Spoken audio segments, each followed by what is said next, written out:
Thunder twins 2021 को dislike या like कर दें। कहानी की शुरुआत में हम एक बूढ़े आदमी को देखते हैं जो कि एक प्रीस्ट पादरी थे। वो एक आइलैंड के पहाड़ पर बैठे प्रेयर इबादत कर रहे होते हैं, मगर अचानक से उनके ऊपर आसमान से आग गिरने लगी थी, जिसे देखकर वो बहुत ज्यादा डर गए थे। वो आग आसमान पर भी गोल गोल चक्कर में घूम रही होती है। इसके बाद वो आग एक और आदमी पर जाकर गिरी थी जो कि जाओ खानदान का राजा था। उस आग को गिरते एक और अजीब सफेद बालों वाले आदमी ने भी देखा था जो कि शैन डायनेस्टी यानी कि शैन खानदान का लीडर था। वो एक टावर पर खड़ा था जिसको स्टार टावर के नाम से भी जाना जाता था। यहाँ पर प्रीस्ट, राजा और लीडर इस बात को जान गए थे कि ऐसी आसमान से आग का गिरना इस बात की निशानी है कि एक नया जनरल पैदा होने वाला है जो कि हम पर हुकूमत करेगा, जिसके आने से सब कुछ बदल जाएगा। और अभी इस वक्त शैन खानदान की हर तरफ हुकूमत थी, मगर लीडर जान चुका था कि बहुत जल्दी ये सब कुछ खत्म होने वाला है। जबकि जाओ खानदान के राजा की हुकूमत दिन ब दिन ताकतवर होती जा रही थी और इस बात को भी कहा जाता था कि नया जनरल जाओ खानदान में पैदा होगा। अब जो शैन का लीडर था वो अपने सिपाहियों को ये हुक्म देता है कि जाकर वो जाओ खानदान और उसके राजा को खत्म कर दें, क्योंकि वो नहीं चाहता था शैन खानदान की हुकूमत कभी खत्म हो और कोई नया जनरल उन पर हुकूमत करे। अब शैन खानदान के सिपाही जाकर सभी पर हमला कर देते हैं। उन्होंने सबको मार दिया था। शैन का लीडर हमेशा यही चाहता था कि हर तरफ उसकी हुकूमत हो। हमले की वजह से सभी लोग मारे गए थे, उनके घर तक तबाह हो चुके थे। इस दौरान बस जो उस शहर का लीडर था उसके जुड़वा बेटे ही जिंदा बचे थे। लीडर बहुत ज्यादा जख्मी हो चुका था। वो इस बात को जानता था कि वो ज्यादा देर जिंदा नहीं रह सकता,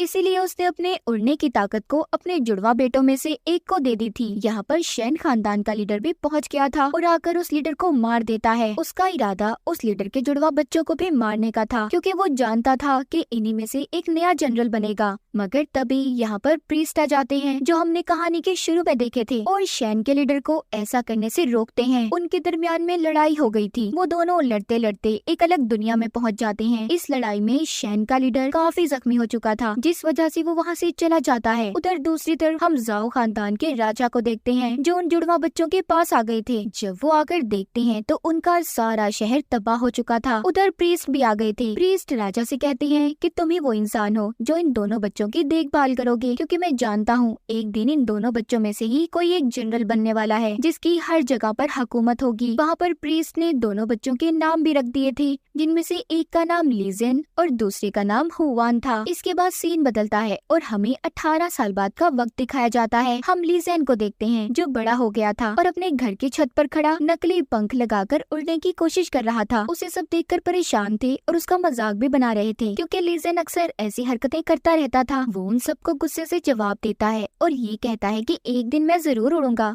और जमीन पर आकर गिर जाता है। इसके बाद हम हुआन को देखते हैं जो लीजेन की तरह ही बड़ा हो चुका था। वो अपने डैड राजा के साथ बैठा मीटिंग कर रहा था और ये जाओ खानदान के वही राजा थे जो बचपन में इन्हें अपने साथ लेकर आए थे। राजा के साथ एक बहुत ही प्यारी लड़की बैठी थी जो उनकी स्टूडेंट थी। उसका नाम शिंक होता है। राजा यहाँ पर अब दोनों भाइयों को प्रीस्ट के मिशन के बारे में बताते हैं कि प्रीस्ट चाहते हैं कि तुम्हें जाकर जनरल की गोल्डन स्टिक को लाना होगा, जिसके बाद ही तुम्हें जनरल बनाया जाएगा और वो स्टिक सिर्फ वही उठा सकता है जो असल जनरल होगा, जो कि राजा की नजरों के सामने हुआन था। ये सुनकर लीजेन कहता है मैं भी अपने भाई के साथ जाना चाहता हूँ, और वो लड़की शिंग भी जो राजा की स्टूडेंट थी इनके साथ जाने के लिए तैयार हो जाती है। पहले तो राजा इनको रोकते हैं पर बाद में तीनों को जाने की इजाजत दे दी थी। जाते हुए रास्ते में लीजेन अपनी बातों से सबको मजे करवा रहा था, जबकि हुआन बिल्कुल खामोश था। वो हमेशा ऐसे ही रहा करता था। अब वो एक पुराने कब्रिस्तान में आ गई थी। अब जब वो आगे जाने लगते हैं तो अचानक से उनके आगे एक दीवार आ गई थी। उस दीवार को देखकर लीजेन मजाक में ये कहता है कि इस दीवार को तो मैं एक मुक्का मारकर ही तोड़ सकता हूँ। जब वो ऐसा करता है तो सच में दीवार टूट गई थी, जिसे उसका भाई और शिंग देखकर हैरान हो जाते हैं। जैसे ही वो दीवार गिरती है उसके पीछे एक स्टैचू, एक मूर्ति थी जिसके हाथ में वही गोल्डन स्टिक थी जिसको ये यहाँ पर लेने आए थे। अब उसको लेने हुआन आगे बढ़ता है, क्योंकि राजा ने उसे बताया था कि वही असल जनरल है। पर जब वो स्टिक को उठाने जाता है उससे वो स्टिक नहीं उठाई जाती। अब उसे उठाने लीजिंग आगे बढ़ता है। जब वो स्टिक को पकड़ता है तो वो तो उसके हाथों से चिपक गई थी। वो उसको उठाकर जमीन पर मारता है तो जमीन से रोशनी बाहर आई थी और वो रोशनी सीधा आसमान तक जा रही थी। ये देखकर लीजिंग का भाई और शिंग काफी हैरान होते हैं। उधर दूसरी तरफ हमें शैन का लीडर दिखाया जाता है जो बैठा कोई जादू कर रहा था। अचानक से उसकी आंखें खुलती हैं। उसे पता चल गया था कि जो असल जनरल है वो गोल्डन स्टिक तक पहुंच चुका है। महल में जब राजा और प्रीस्ट साथ होते हैं तो उधर ली ज़ेंग हाथ में गोल्डन स्टिक लेकर आ रहा था, जिसे देखकर दोनों हैरान हो गए थे क्योंकि ये दोनों तो समझते थे कि असल जनरल हुआन है। अब ये दोनों इस बात को जानने के बाद हुआन को जंगल में ले जाते हैं। ये दोनों हुआन को मारना चाहते थे। दरअसल जो हमने कहानी के शुरू में देखा था, लीडर यानी कि इनके असल डैड ने अपने विंग्स की थंडर पावर हुआन के अंदर डाल दी थी, मगर वो जानते थे कि उनके बेटों में हुआन नहीं बल्कि ली ज़ेंग असल जनरल है। ऐसा उन्होंने इसलिए किया ताकि ली ज़ेंग के बारे में कभी किसी को कुछ पता न चले कि वो असल जनरल बनेगा, वरना उसकी जान को भी खतरा हो सकता था। अब प्रीस्ट हुआन को बताते हैं कि तुम्हारे डैड ने जो तुम्हें अपनी ताकतें दी थी, हम चाहते हैं कि वो सारी ताकतें ली ज़ेंग को मिल जाएं, क्योंकि वो ही जनरल है और ऐसा तभी मुमकिन है जब हम तुम्हें मार देंगे। लेकिन तभी वहाँ पर शैन का लीडर पहुँच चुका था जो कभी भी अपनी हुकूमत खत्म होने नहीं देना चाहता था। वो राजा और प्रीस्ट पर हमला करता है और वहाँ से हुआन को अपने साथ ले गया था। वो उसे उस जगह पर ले आया था जहाँ पर हुआन और ली ज़ेंग पैदा हुए थे, यानी कि वही जगह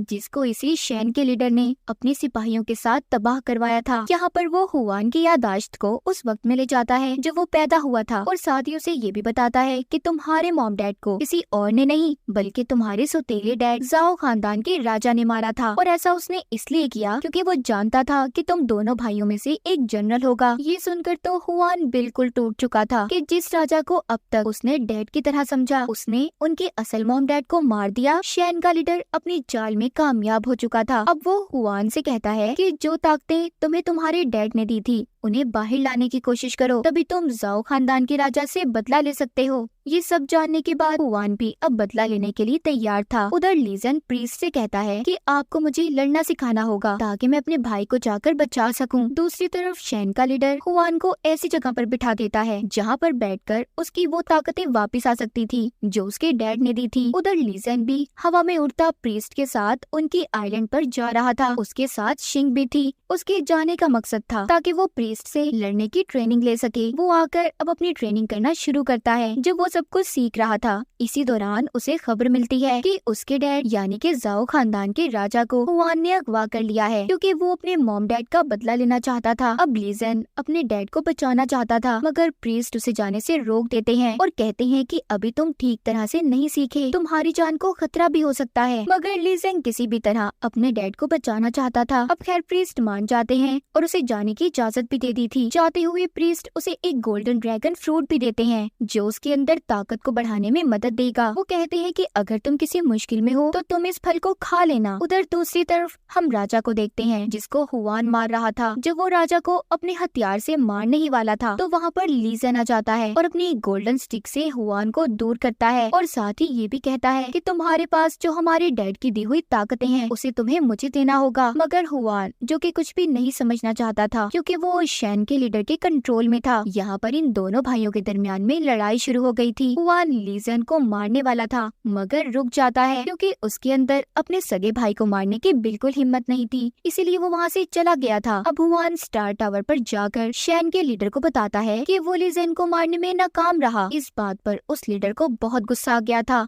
वो हुआन को वापस से दोबारा उसी जगह पर जाने का कहता है क्योंकि वो जानता था उस जगह दोबारा जाकर हुआन की पावर्स एक्टिवेट हो सकती हैं। दूसरी तरफ ली ज़ेंग और शिंग को भी देखते हैं जो स्टार टावर के अंदर आने में कामयाब हो गए थे, मगर उन्हें आने में देर हो जाती है क्योंकि हुआन अपनी बुराइयों की वजह से अब डीमन में बदल चुका था। जब ली ज़ेंग अंदर आता है तो दोनों में आते ही लड़ाई शुरू हो गई थी। तभी लड़ते हुए हुआन के अंदर जो पावर्स थी वो एक्टिवेट हो जाती हैं। उसके अंदर जो उड़ने की ताकतें थी वो वापस आ जाती हैं। हुआन वहाँ पर शिंग पर हमला करता है जो अब तक ली ज़ेंग का साथ दे रही थी, मगर ली ज़ेंग आकर उसे बचा लेता है और वो हथियार ली ज़ेंग को लग गया था। हुआन ने ली ज़ेंग को पकड़ लिया था। शिंग जाकर सारी बातें राजा और प्रीस्ट को बताती है, इसलिए वो ली ज़ेंग को बचाने पोर्टल के रास्ते से स्टार टावर में पहुँच गए थे। उधर दूसरी तरफ हुआन को पता चल चुका था कि शैन का लीडर उसे धोखा दे रहा है, क्योंकि शैन का लीडर अब हुआन की ताकतों को अपने अंदर हासिल करना चाहता था। शैन का लीडर जब ये सब कुछ कर रहा था, तभी हुआन को एक सपना आता है। वो देखता है कि उसकी फैमिली और सभी को मारने वाला कोई और नहीं बल्कि शैन का लीडर था। तभी वहाँ पर उसके पास राजा और प्रीस्ट ली ज़ेन भी पहुँच गए थे। उन्होंने आकर हुआन को बचा लिया था, मगर उन्हें देर हो गई थी, क्योंकि शैन के लीडर ने हुआन की आधी ताकतों को ले लिया था। ये सभी अब जल्दी से बाहर जाते हैं, जहाँ पर शैन लीडर के सिपाही इनका रास्ता रोक रहे थे। एक सिपाही जब ली ज़ेन को मारने वाला था, तो उसके आगे शिंग आ जाती है और खुद अपनी जान दे देती है। ली ज़ेन जब ये देखता है तो गुस्से में अब वो अपनी गोल्डन स्टिक निकालता है,